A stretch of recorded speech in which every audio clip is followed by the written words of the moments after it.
Saudara, memasuki hari kelima pencarian Rabu kemarin, area pencarian korban banjir lahar hujan di Kabupaten Tanah Datar, Sumatera Barat diperluas dan personel tim pencarian ditambah dari TNI Polri, Basarnas hingga sukarelawan. Selain penambahan personel, pencarian juga melibatkan 2 anjing pelacak dan menggunakan drone. Selain pencarian, hari ini Pemkab juga memaksimalkan proses pembersihan kawasan terdampak dari material sisa banjir lahar hujan. Batalion Marinir, satu batalion Marinir, 1 batalion TNI AD, 1 batalion Polri, dan juga Basarnas relawan ada 4 batalion kita siapkan hari ini untuk dalam pencarian. Untuk alat berat sampai saat ini tentu kalau ada yang masih ingin membantu kami menerima, tapi saat ini yang ada kami maksimalkan. Ya, masih ada rumah penduduk yang belum juga bisa kita keluarkan dari lumpur. Ketua DPD Partai Gerindra Sumatera Barat Andre Rosiade dalam akun Instagram pribadinya menyebut tengah mendampingi Menteri Pertahanan Prabowo Subianto ke Sumatera Barat untuk meninjau dan memberi bantuan kepada warga terdampak banjir lahar hujan Gunung Marapi. Pagi ini kita ke Padang, Sumatera Barat dalam rangka mendampingi Menteri Pertahanan Pak Prabowo Subianto yang juga Presiden terpilih Republik Indonesia yang akan mendarat jam 9 pagi di Kota Padang, Sumatera Barat di Bandara Internasional Minangkabau. Beliau secara mendadak memutuskan ke Sumatera Barat dalam waktu pulang ke Indonesia setelah melaksanakan kunjungan kerja di Abu Dhabi dan juga Doha. Beliau memutuskan untuk datang ke Sumatera Barat karena melihat adanya bencana alam di Sumatera Barat. Insya Allah hari ini Pak Prabowo akan memberikan bantuan kepada daerah-daerah yang tertimpa musibah. Mudah-mudahan ini bisa meringankan beban masyarakat Sumatera Barat. Saudara, hari ini Kepala BMKG, PVMBG, dan pihak dari PUPR meninjau beberapa aliran sungai di sekitar Sumatera Barat untuk mengetahui apa saja upaya yang akan dilakukan pihak terkait guna mencegah bencana lahar hujan susulan. Sudah bergabung bersama kami jurnalis Kompas TV Niputu Trisnanda dari Bukit Tinggi, Sumatera Barat. Putu, setelah meninjau aliran sungai, apa saja evaluasi dari BMKG dan PVMBG? Ya, selamat siang, Tili dan juga saudara. Memang kalau melihat bagaimana tinjauan dari BMKG, ini memang fokusnya itu khususnya mengenai cuaca dan juga kondisi di hulu sungai. Tadi berdasarkan tinjauan kurang lebih melalui pantauan udara dengan menggunakan heli selama kurang lebih 30 sampai dengan 45 menit berada di utara, memantau kurang lebih ada 25 aliran sungai begitu ya yang ada di kawasan Sumatera Barat. Ini memang permasalahannya adalah di hulu sungainya sendiri dari Gunung Marapi masih ada banyak material vulkanik yang bercampur juga dengan batu-batuan besar, kemudian longsor ini juga terjadi di beberapa titik dan itu juga tentu menambah jumlah material yang ada di hulu sungai. Tidak hanya itu, selain batu-batuan, kemudian tanah longsor, kemudian ada juga pohon-pohon besar yang terangkut dan tertahan oleh bendungan alami yang memang terbentuk di area hulu. Tapi bukan berarti baik karena menurut pantauan dan juga diskusi yang dilakukan antara Kepala BMKG, kemudian juga ada dari ahli vulkanologi yang tergabung dalam lembaga PVMBG, kemudian juga dari PUPR, ini menyebut tinggal menunggu waktu saja.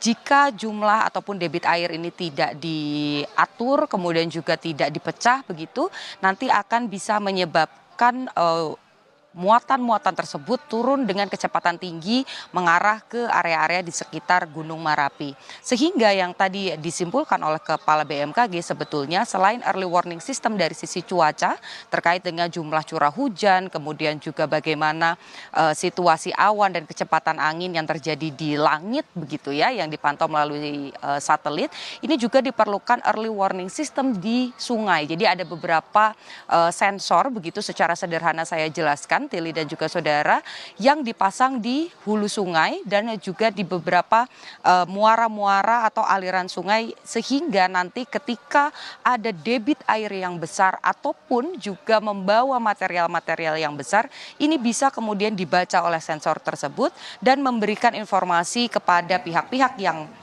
berjaga di area aliran sungai dan bisa melakukan evakuasi ataupun juga keputusan-keputusan lain bagi masyarakat yang ada. Jadi ini salah satu rekomendasi yang nanti akan disampaikan dalam rapat koordinasi yang akan digelar sore hari ini antara Kepala BNPB, kemudian juga seluruh pejabat mulai dari BMKG, PVMBG sampai dengan PUPR dan juga tentu saja pejabat daerah, bahwa salah satu rekomendasi yang akan diberikan adalah pemasangan atau pembangunan early system warning yang ada di area hulu sungai.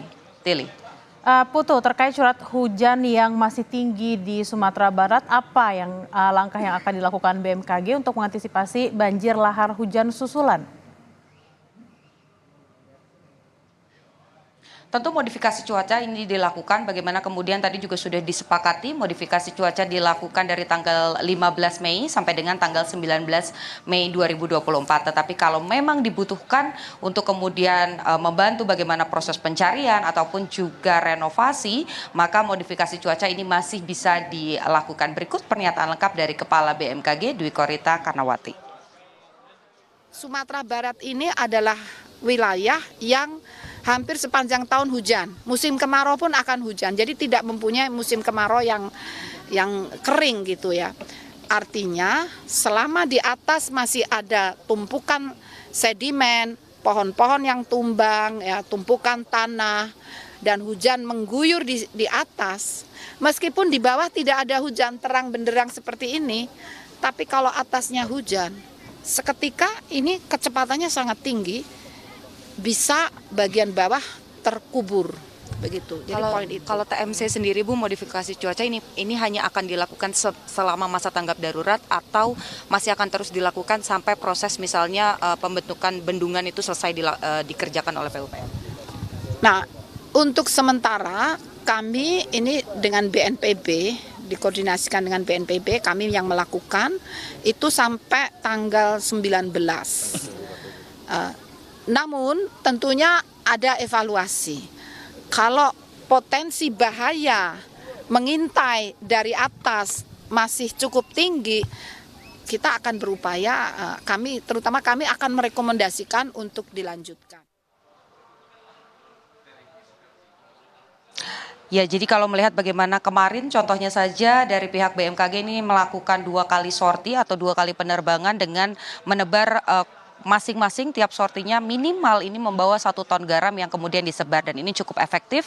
Bagaimana kemarin memang tidak turun hujan, tapi kalau melihat bagaimana situasi hari ini pada tanggal 16 Mei 2024 kami catat di beberapa wilayah, baik itu di titik saya melaporkan saat ini di Bukit Tinggi, kemudian di Tanah Datar, di Padang Pariaman dan juga di Agam yang merupakan titik-titik yang sebetulnya kemarin menjadi lokasi yang mendapatkan dampak terparah, ini kembali turun hujan dengan curah yang juga cukup tinggi. Tentu saja ini menjadi catatan bagaimana kemudian BMKG bisa kembali melakukan modifikasi cuaca agar efeknya ini berlaku seperti kemarin, tidak turun hujan, tidak ada longsor ataupun juga banjir lahar dingin susulan, sehingga proses evakuasi ataupun juga pembersihan hilir sungai ini bisa dilakukan, pembersihan jalan bisa dilakukan, jadi masyarakat ini juga bisa beraktivitas dan bisa menuju ke titik yang juga tentu saja aman. Tili. Evaluasi yang diperoleh pihak PUPR terkait mitigasi bencana seperti apa? Sekarang yang sudah dimiliki atau sudah dibangun oleh BWSS ya, Balai Wilayah Sungai Sumatera 5 atau Padang, ini memang sudah memiliki 2 sabo pemecah aliran sungai. Jadi kalau kita gambarkan secara sederhana, Tili, memang bedanya adalah bendungan ini menutup secara total, sementara sabo ini menyaring. Jadi kalau ada material-material besar seperti bebatuan, kemudian pohon-pohon tumbang yang besar-besar sekali, kalau Anda menyaksikan bagaimana dampaknya kemarin yang sampai ke area permukiman warga, ini memang perlu dibangun sabo tambahan. Jadi kalau melihat bagaimana tinjauan awal tadi dari 2 sabo yang sudah ada, ini akan ditambah jumlahnya sekitar 25 lagi. Dan berikut pernyataan dari PPK OPSDA 2 BWSS Sumatera 5 Padang, Satyatriawan. Kalau dari peninjauan kemarin itu kita butuh 25 lagi. 25. Satu unit sabo ditambah di Bangkahan dan Malana tadi 2 sabo. Jadi 27 totalnya nanti ya.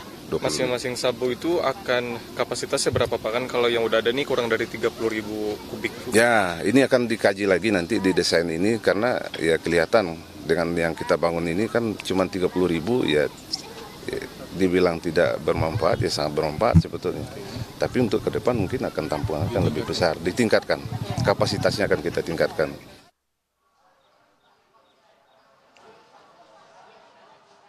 Jadi selain kemudian membangun, tapi masalah debit dan juga kapasitas dari sabu-sabu ini juga nanti akan ditinjau lagi bagaimana yang kemudian perlu dibangun dan tentu saja ini penyesuaian dengan masing-masing sungai yang ada. Jadi bisa jadi untuk tahap awal masing-masing dipasang satu sabu, tapi nanti seiring berjalannya waktu jika memang karakteristiknya ini memerlukan lebih dari satu sabu, PUPR di kawasan ini juga menyebut akan membangun sabu lagi. Jadi misalnya di hulu satu, kemudian di muka hilir satu dan nanti ada satu lagi di penghujung. Nah ini sesuai bagaimana kemudian karakteristik sungainya. Nanti selain dari rombongan BMKG dan juga PVMBG dan juga PUPR yang tadi sudah mengudara terlebih dahulu sekitar pukul 9, rombongan BNPB ini juga akan ikut terbang menggunakan heli untuk melihat bagaimana tinjauan udara dari sekitar kawah dan juga area-area lain karena nanti di rapat koordinasi ini juga salah satu pembahasannya adalah mengenai soal relokasi. Kita mencari bagaimana tempat yang paling aman, jarak yang paling aman dari Gunung Merapi supaya masyarakat bisa beraktivitas, masyarakat kemudian juga bisa melakukan aktivitas perdagangan ataupun juga mengurus sawahnya masing-masing, tetapi bukan di wilayah yang berbahaya. Tili, kembali ke Anda di studio. Baik, sudah ada evaluasi, kemudian juga ada rencana relokasi, juga ada early warning system dan juga modifikasi cuaca yang dilakukan agar bencana di Sumatera Barat bisa segera teratasi. Terima kasih jurnalis Kompas TV ini Putu Trisnanda dari Bukit Tinggi, Sumatera Barat.